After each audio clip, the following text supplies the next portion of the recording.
အဲ့လိုဘာသာရေးတွေလောက်တာတော့အောက်လန်းခက်စေခက်ခံရလို့ယူဖူးတယ်โอเคအဲ့တော့ဒီမှာကသူကနေတိုင်းမြေတာတုတ်တွေပထန်းတွေရွတ်ဖတ်ပူဇော်တယ်နေတိုင်းပတိခိုးဘတ်စိတ်တယ်ပေါ့နော်ထားလိုက်ပါတော့အများကြီးဘာသာရေးတွေလောက်ရင်းနဲ့မှဒီခက်စေခက်ခံရလို့ယူခဲ့ဘူးတဲ့အကြောင်းသူမှတ်ထားပြီးတာပေါ့နော်ကွန်မန့်တော့အရန်ရှိတယ်နှစ်ခုမှတ်ထားတာဖတ်ချင်တယ်ဆိုလို့ရှိရင်ဒီကွန်မန့်ကိုနှိပ်ပြီးတော့မှကျွန်တော်ရှေ့ဗီဒီယိုထဲမှာသွားဖတ်ကြည့်လိုက်နော်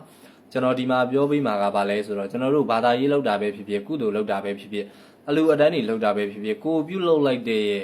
အကြောင်းအရာကဘယ်အချိန်မှာအကျိုးပေးမှလဲဘယ်လိုအကျိုးပေးမှလဲဆိုတာလေးကိုသိဖို့လိုတယ်နော်ကိုပြုတ်တဲ့ကံကိုထံပြန်လာမယ်ကံတူအကျိုးပေးဆိုတာဗုဒ္ဓဘာသာတိုင်းသိပြီးသားဒါပေမဲ့ကိုကဥပမာ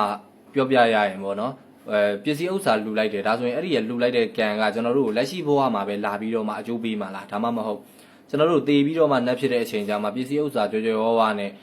လာပြီးတော့အကျိုးပေးမှလားပေါ့စသည်ဖြင့်ဒီလိုမေးခွန်းနေအဲ့တော့ဒါလေးတွေကိုအသေးစိတ်သိတဲ့တယ်ပေါ့နော်ကိုလှုပ်လိုက်တဲ့ကံဒီဘယ်အချိန်မှာဘလို့လာပြီးတော့မှအကျိုးပေးမယ်ဆိုတာလေးတွေကိုပါသိထားရမယ်အဲ့ဒီဗီဒီယိုမှာကျွန်တော်ပြောထားတာကြတော့တရဏဂုံထုံနေအောင်ရွတ်ပေါ့ထုံနေအောင်ရွတ်လို့ရှိရင်ဘယောဂကိုကုသနိုင်တယ်ဒါမျိုးလေးတွေပြောထားတာဆိုတော့အဲ့ဒီမှာလဲလေတိလားရွတ်ကြည့်လိုက်3လကျွန်တော်အဲ့ဒီဗီဒီယိုထဲမှာပြောထားတာဒီဘယောဂမဖြစ်ဘူးလို့မပြောဘူးတော်ယုံတယုံဘယောဂအသေးတွေဆိုရင်ကုသနိုင်တယ်ဒီလိုမျိုးပြောထားတာเนาะအဲ့တော့ဘယောဂကိုကုသလို့ရတဲ့တော်ယုံတယုံတရဲတစေဘူးတာလောက်ဆိုလို့ရှိရင်ထွက်ခိုင်းလောက်တဲ့အာနာဇက်မျိုးရရှိတယ်အာနာဇက်ပြင်းထန်တယ်ဒါမျိုးပြောထားတာအဲ့တော့အဲ့ဒီလိုမျိုးအာနာဇက်ရရှိုံနဲ့လေကိုတိုင်ဘယောဂမဖြစ်ဘူးလားဆိုတော့မဟုတ်ဘူးဖြစ်မှာပဲလीเนาะပြီးတော့ကျွန်တော်တို့ဒီဒါကိုဘလို့ကြီးပဲဘာသာရေးတွေလုံနေသည်ဖြစ်စေကုသိုလ်ကောင်းမှုတွေလုံနေသည်ဖြစ်စေပရိပဲစိတ်တရားပဲထိုင်ဘာပဲလုပ်လို့ဗုဒ္ဓဘာသာမှန်တယ်ဆိုရင်ကံရဲ့အကျိုးကိုယုံကြည်ထားရမယ်ပေါ့နော်ဘာတွေကိုဘလောက်ထိပဲကောင်းတာတွေလုံနေပါစေအတိတ်ကကံတစ်ခုကအကျိုးပေးလာတဲ့အချိန်မှာအဲ့ဒီအကျိုးပေးလာတဲ့ကံအကုသိုလ်ကံဖြစ်နေတယ်ဆိုရင်အဲ့ဒီအကုသိုလ်ကံရဲ့အကျိုးခံရမှာပဲလက်ရှိဘဝမှာเนาะဒီနေ့ဒီအချိန်မှာဘယောဂဖြစ်ဖို့အကျိုးပေးလာတယ်ဆိုရင်အဲ့ဒီရဲ့ဘယောဂကို